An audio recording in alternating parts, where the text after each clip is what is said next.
Today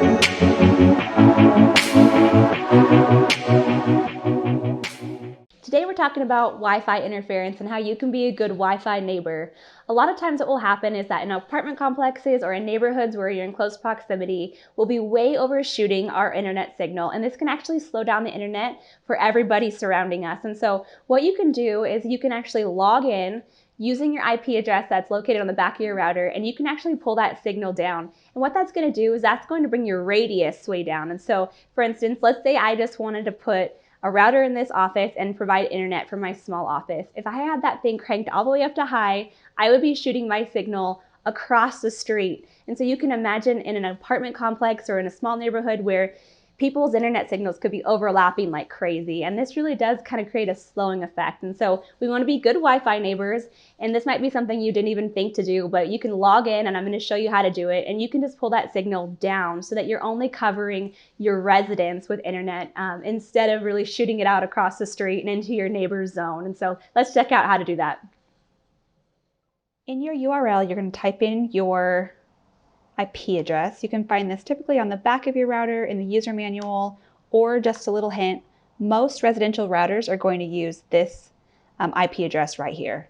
So type that in at the top, and you're going to come into this logoed screen with a login area. And again, typically it's going to be admin as your username, and either password or admin again here as the password. These are default settings. If you don't know your default login settings, you can just quickly search for it on Google or look in your manual. Let's get in here.